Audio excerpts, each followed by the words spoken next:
There's still so much to talk about for Marvel Spider-Man 2 from the interviews that took place yesterday between Insomniac and a bunch of different gaming outlets. We tried to focus a little bit more on gameplay related things yesterday, so today I want to talk a bit more about some of the story details that we got, especially answering a question that I know a lot of people have as to where this game takes place within the timeline of Marvel Spider-Man and Spider-Man Miles Morales. But before we do so, if you're hyped for this game, I mean, the fall is coming right up. This game is going to be in our hands by the end of this year, and I cannot believe it. Scroll down, hit that thumbs up button, share the hype with me. We're gonna go for another 5,000 likes because you guys just keep crushing the like goal. And with that being said, let's jump right in. There's a lot that I wanted to talk about here today. So, yesterday we were going over that press start article where they interviewed Insomniac Games. I was talking about all the gameplay related stuff. We're gonna go over the story related stuff from that same article. And I'm only doing that mainly because pretty much all the articles that were released yesterday have the same answers to the same questions. And the first thing that I wanted to go over was Brian Intihar talking about the symbiote in Marvel Spider-Man 2 and what they wanted to do with that in terms of just honoring the story of it. Brian Intihar said here on the narrative side is just really taking advantage of the symbiote, which is such a requested thing in terms of Marvel lore and Spider-Man fans. Just doing it not only justice, as Ryan said on the gameplay side, but making sure that how we introduce it and utilize it in the story really is not only what fans are hoping for,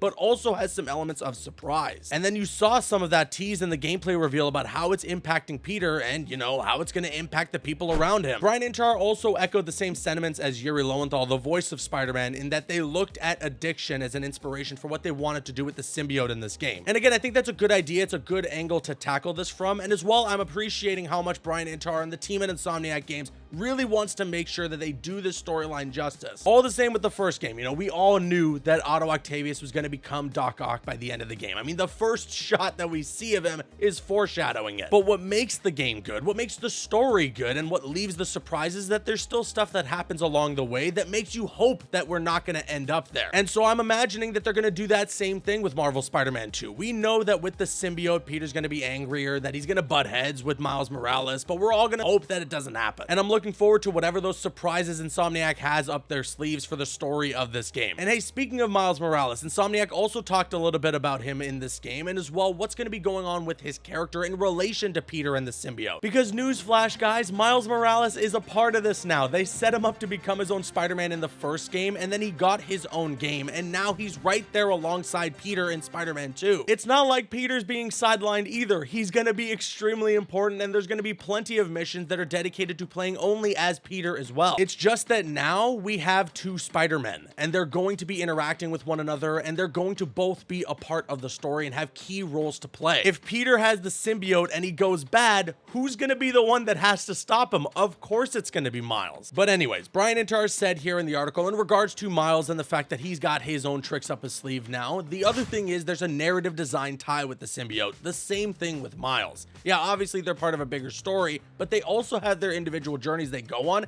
and how they evolve and how they come to be will be part of Miles' story. That's right. At the end of the day, Miles is going to have his own personal struggles, and we're going to be able to see that take place throughout the story. Because every good Spider-Man story starts from the idea that when Spider-Man wins, Peter, or in this case, Miles, loses. It's kind of, like the tragedy of Spider-Man. The same way that the tragedy of Caboose is that 65% of you guys right now are currently not subscribed to the channel, so why don't you just go ahead and rectify that and turn on those notifications while you're at it. And I wonder what those struggles are going to be for Miles Morales and what they're going to do with his character throughout the story of this game, because now that he's there alongside Peter, you got to wonder what that relationship looks like as we get to see it in motion, because we really only got some breadcrumbs in the first game with Peter just teaching Miles the first steps to becoming Spider-Man, and then in Spider-Man Miles Morales, he was mostly just on the phone. But I think that's also what worked really well for Spider-Man Miles Morales, is that Miles just had to be New York's only Spider-Man for a little bit. But of course, heading into Marvel Spider-Man 2, one thing that we're all excited to see is some villains. We got the Lizard confirmed, Venom's gonna be in the game in some capacity, and there's tons of other villains that we can expect to see. I made a whole video about it. And the folks at Insomniac were asked about what other villains we might expect to see in this game, and Brian Intihar answered saying, well, we started working on this game right after Spider-Man shipped, and we're still working on villains as of today, so we spent a lot of time working on them for sure. I think the journey starts from just talking to the team and what characters they're excited about, not only from a gameplay standpoint and a design challenge, but also how's it going to play a role in the narrative. So absolutely. Looking at the announced trailer, we mentioned and we finally confirmed that Kraven is in the game. You saw Lizard, so I think it's about what's going to allow us to create really awesome big spectacle moments and boss fights with our villains. But also, we always talk about the villains also having a great story and that they're the heroes of their own story. And I think that's something we try to make sure that we're not just throwing someone in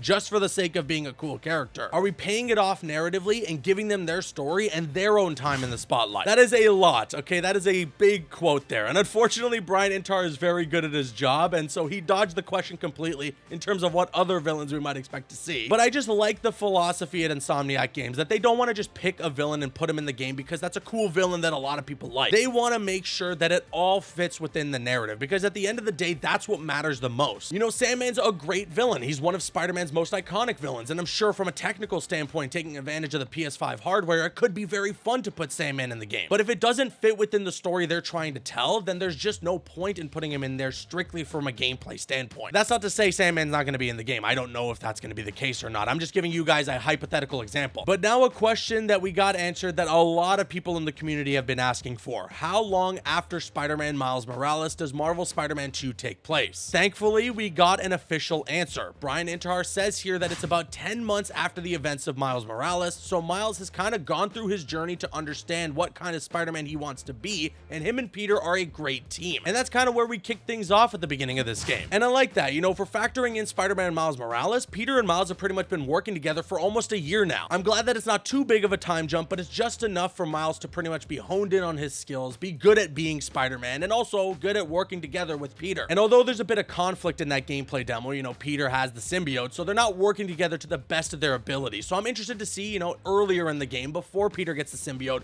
what it's like when they're working as a well-oiled machine. And now lastly, when we saw that gameplay demo, I know that not everybody was excited for it, okay? There's certainly some feedback out there, and there's certainly some people that criticized what we saw. Now, I love what we saw, and I thought it looked fantastic, and I can't wait to play myself, and I can imagine between now and when the game comes out, there's going to be a lot of improvements. But for the people out there that weren't a fan, well, this is for you. Brian Intar here says that we are always looking at all the feedback, and we're probably our harshest critics, right? I think that we're always going to look to improve the game, and I think when you see comments like that, it comes from a place of fans being passionate, and they just want the best experience possible. But you know, we're going to continue working on our game until our project director tells us to stop working on it. So imagine what you see today will only get better. Of course, we wouldn't be doing our jobs if we weren't listening to our fans. And we're going to do the best job we can to ship the game at the highest quality and the best ability we can, just like any other Insomniac game. And that's about as good of an answer as I think Brian Intar can give here. You know, there are some people out there that are trying to give some positive, constructive criticism on the gameplay,